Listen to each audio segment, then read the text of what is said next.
We are Royal Malaysian Navy. We are here to save you guys.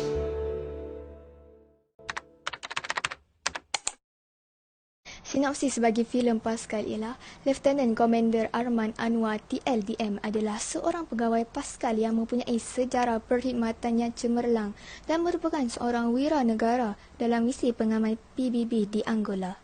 Plot dalam filem ini semakin tegang apabila Arman terpaksa memilih antara khidmat untuk negaranya atau menjaga ibunya yang sakit. Ibunya iaitu Khadijah tidak bersetuju dengan keputusan Arman yang mengikut jejak langkah arwah suaminya untuk menjadi seorang tentera kerana beliau sentiasa bimbang akan keselamatan anaknya dan kemungkinan dia akan kehilangan Arman juga. Bukan itu sahaja, Arman tekad untuk meletakkan jawatannya apabila rakan sepasukannya Joshua telah terkorban dalam misi pengaman PBB di Angola dan juga rakan sepasukannya lain iaitu Jad telah diberhentikan. Namun, dia terhimpit dalam misi terakhir yang perlu diselesaikan, iaitu misi merampas kembali kapal dagang MV Bunga Laurel daripada Lanun Somalia di Teluk Aden. Filem ini berdasarkan dari kisah benar yang mana watak utama filem ini iaitu Laksamana Commander Arman diinspirasi daripada watak Panglima Pascal iaitu Laksamana Pertama Anwar bin Alias. Yang akan anda saksikan ini tidak pernah disiarkan untuk tontonan umum. Yang kami maksudkan situasi cukup genting insiden kapal Bunga Laurel di Tawan Lanun Somalia di Teluk Aden Januari lalu. Bahagian pertama laporan operasi kapal Bunga Emas 5 di Laut Arab bersama Junaidi Subuh. Laurel, can you confirm how many person on board? How many pilot you can confirm on board Laurel? Pirate boat, this is Malaysian warship. Ini situasi sebenar insiden kapal milik syarikat perkapalan dan logistik MISC Berhad Bunga Laurel di Tawan Lanun 20 Januari lalu. Lanun bertindak tidak lama selepas kapal tinggalkan konvoi yang diiringi kapal auxiliary Bunga Emas 5 TLDM. Dengan segera tindakan menyelamat dilakukan anggota terbabit.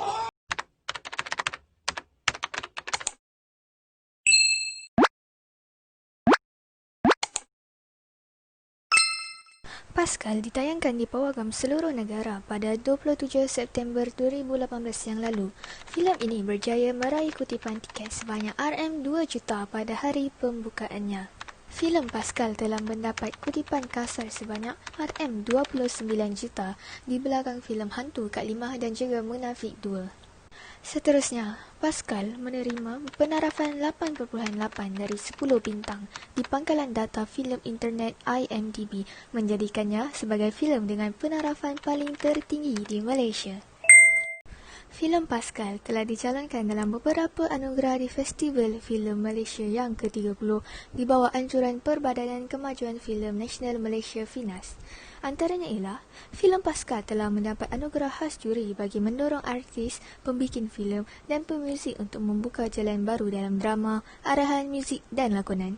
Seterusnya, filem Pascal telah mendapat pencalonan dalam anugerah filem terbaik, pencalonan poster terbaik, anugerah untuk pengarah terbaik iaitu Adriante, seterusnya pencalonan skor muzik dan penataan bunyi terbaik oleh T. Wei Chian dan juga pencalonan pelakon wanita harapan kepada Jasmine Suraya Chin. Seterusnya, sesi temu juga bersama director Pascal The Movie. Hi, I'm Adrian Tay. I'm the director of Pascal The Movie.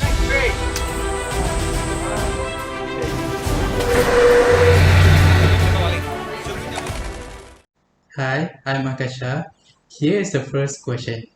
Pascal The Movie is quite memorable of a film at the international level. On top of that, can you tell us about how do you achieve to get to this level of film? I set a standard for myself to achieve in this movie. Besides all the assets that we showed in this Pascal The Movie, technical-wise also, I challenge my actors, I challenge my crews to do something that is rarely being carried out in the local production. For example, the 1-minute fighting choreograph between Hairu and Amar.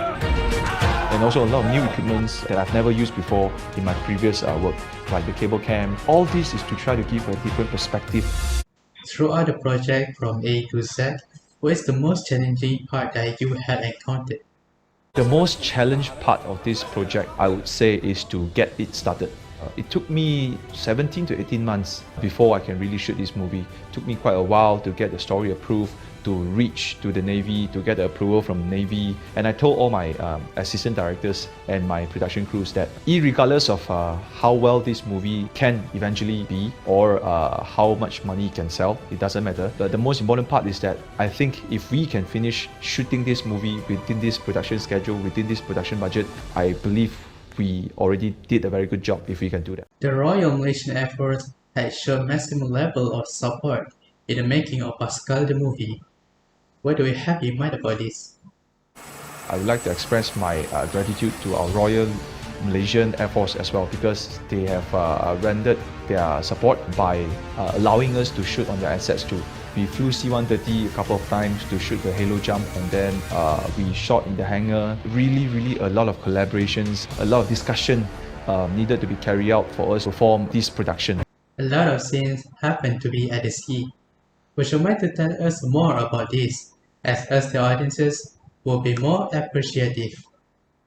It's fair to say that in this movie, every single water scenes that you will see in the movie, we did that at the middle of the sea, not by the shore, near to the coast. No, it's all at the middle of the sea. Hence, a lot of our safety precautions were being taken into consideration. All this we done for the sake of the safety of my actors. So no one's get injured, no one's got hurt in the underwater scenes, which I'm very grateful and very thankful. The gunshots in Pascal are all thrilling since they are all real.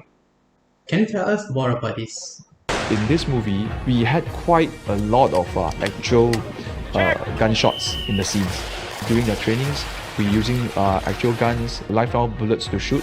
All this is to give the audience the genuine touch of authenticity in the army. The actors, they were all dedicated in what they were doing. That even when they were in pain, they still tried their best. What do you think about them? Saya ada sekumpulan aktor yang gila. Yeah! I tak nak mereka buat, tapi mereka nak buat.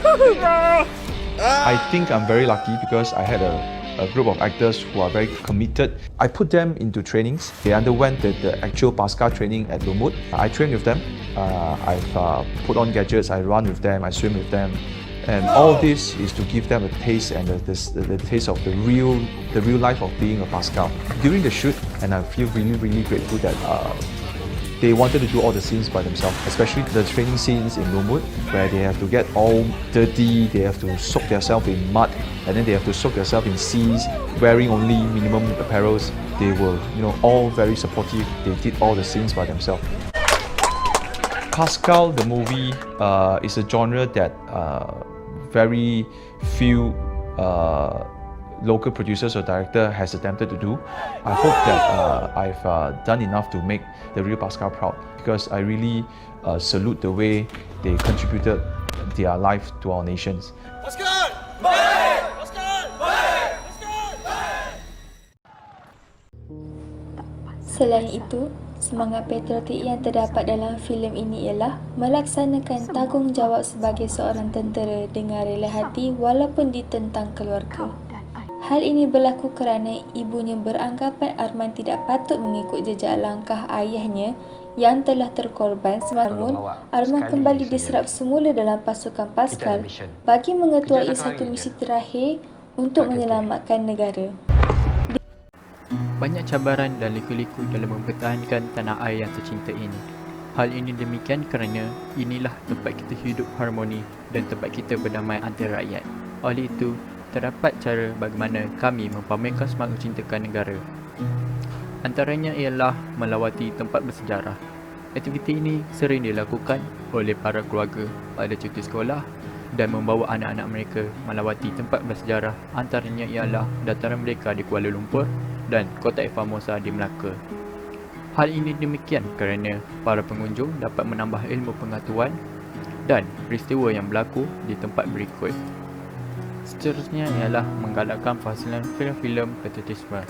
Hal ini sewajarnya dilakukan oleh pengarah dan penerbit tempatan agar masyarakat dapat menonton peristiwa bersejarah dan menghayati detik-detik kesusahan para tokoh hadapi sepanjang mempertahankan tanah air ini. Selain itu, stesen televisyen menyiarkan filem berusulkan patriotisme pada hari kemerdekaan. Hal ini berkait dengan cara kedua iaitu penghasilan filem patriotisme dan perlu disiarkan secara meluas kepada rakyat agar mereka dapat menonton cerita yang dihasilkan oleh pengarah tersebut. Seterusnya, memperkasakan subjek sejarah di sekolah. Subjek sejarah merupakan subjek yang penting dalam sistem pembelajaran di Malaysia dan subjek ini wajib lulus seperti subjek Bahasa Melayu. Sistem pembelajaran ini juga perlulah menarik dan interaktif supaya pelajar dapat menghayati dalam subjek tersebut. Akhir sekali ialah menyambut Hari Pahlawan bagi memperingati jasa pahlawan. Jasa para pahlawan yang mempertahankan tanah air ini amatlah besar dan perlulah kita hargainya dan menyambut dengan meriah. Tanpa mereka, tiadalah tanah air ini.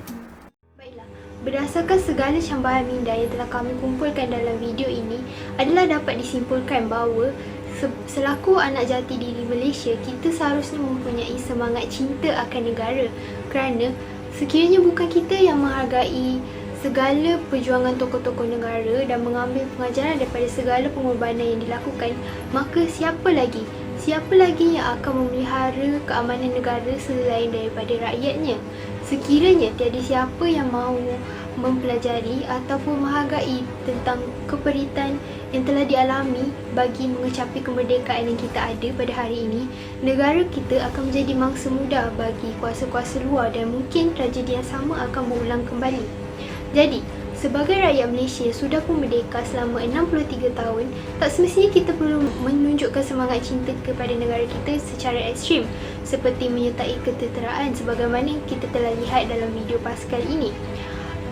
Kita dapat juga menunjukkan semangat cinta kepada negara kita dengan cara yang amat mudah seperti menjaga harta benda awam, memelihara alam sekitar dan juga mengibarkan bendera kebanggaan kita, bendera Jalur Gemilang. Apabila kita mengibarkan bendera Jalur Gemilang, kita dapat melambangkan semangat patriotik, semangat perpaduan dan juga kesetiaan kepada negara ini. Hal ini bukan mudah, walaupun nampak mudah, tapi kalau kita tak mempraktikkan perkara-perkara mudah inilah, lama-kelamaan semangat cinta akan negara kita akan pudar dalam diri kita sendiri. Jadi secara keseluruhannya, masyarakat yang mempunyai semangat yang tinggi untuk memperjuangkan tanah airnya akan sentiasa berusaha untuk memajukan negara kita sendiri supaya kita dapat duduk sama rendah dan berdiri sama tinggi dengan negara-negara maju yang lain. Jadi semoga negara dan bangsa Malaysia dapat maju dengan semangat patriotik.